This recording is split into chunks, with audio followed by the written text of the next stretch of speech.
Hello à tous, j'espère que vous allez bien.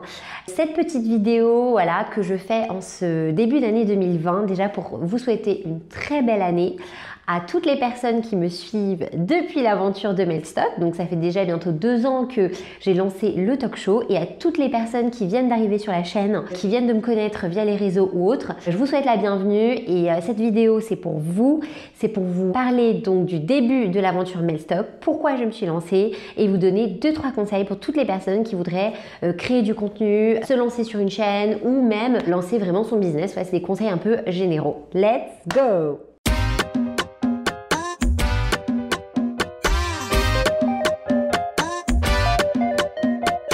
Donc la première chose que j'ai à vous dire, c'est qu'effectivement Melstock, j'ai commencé, donc ça fait 2 ans. Je l'ai lancé en mars 2018, donc là ça fait déjà, quand on retourne un petit peu en arrière, ça fait toujours un peu bizarre. Et du coup en fait, pourquoi j'ai lancé le talk show? Donc ça c'est une question qui me revient souvent et je voudrais vraiment vous le partager. Je l'ai lancé parce que quand j'étais en école de commerce, j'avais pas forcément de modèle de réussite autour de moi, dans ma famille et même dans mon entourage, et j'ai juste voulu aller à la rencontre de ces personnes qui viennent de milieux complètement différents, autant des gens qui viennent de milieux aisés ou non d'ailleurs, et partager leur réussite, leurs conseils au travers du talk show. Donc au départ, moi Melstock, c'est pas du tout un talk show, hein. J'avais lancé avant des newsletters, j'avais lancé d'autres types de formats, et en fait je me suis dit la vidéo c'est quand même un bon moyen de véhiculer l'image, etc. C'est dynamique, les gens aiment bien, et du coup aujourd'hui maintenant ça fait 2 ans que j'ai lancé ma chaîne YouTube. Donc voilà, pour toutes les personnes qui veulent lancer une chaîne ou qui veulent faire du contenu, j'ai 2-3 petits conseils à vous donner. Voilà.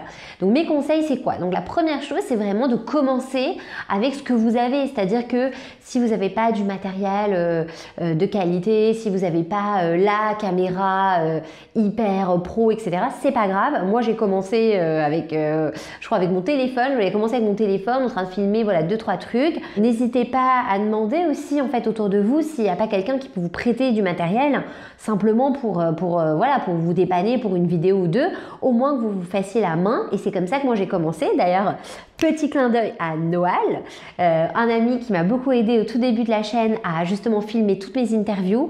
Donc il m'a aidé, et puis grâce à lui du coup j'ai aussi appris à savoir un peu où positionner la caméra, où filmer, etc. Donc ça c'est la première chose. N'hésitez pas à faire avec ce que vous avez et demander autour de vous. Petit 2, il faut apprendre par soi-même, hein. Il n'y a pas 36 chemins.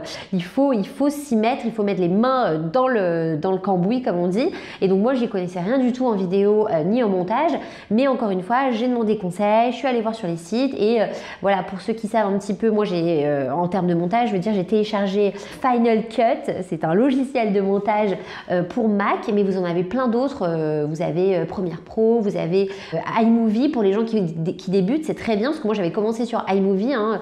Donc il y a vraiment plein de choses qui sont disponibles en fait, et auxquelles il faudrait que vous vous familiarisez dès maintenant si vous n'avez pas les moyens de faire appel à quelqu'un, de payer quelqu'un pour vous monter la vidéo. Il faut commencer par soi-même. Donc au départ, mes vidéos n'étaient pas du tout bien montées, c'était la catastrophe, mais c'est comme ça, on démarre comme ça, et c'est comme ça que vous allez pouvoir petit à petit apprendre, et justement au fur et à mesure que vous avez appris à monter, à filmer, vous avez vraiment appris à faire ce que vous aimez faire, et vous allez pouvoir le déléguer à quelqu'un d'autre. Et aujourd'hui du coup j'ai une équipe avec moi qui est là, et d'ailleurs je remercie derrière la caméra Eva qui fait les vidéos, le montage et tout. Et du coup quand maintenant vous savez un peu vous aussi maîtriser, vous savez un peu déléguer, dire ce que vous voulez en termes de vidéos. Petit 3, n'ayez pas peur vraiment du regard des autres. Alors ça c'est vraiment quelque chose d'hyper important quand on se lance, et notamment dans la création de contenu, on a toujours peur de savoir qu'est-ce que les autres vont penser, est-ce que je suis bien là, est-ce que machin.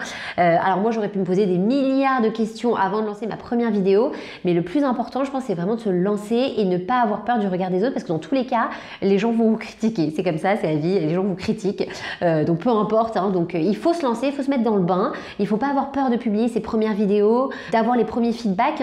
Tant mieux s'il y a des gens qui vous critiquent et qui répondent à vos vidéos, c'est qu'ils les regardent.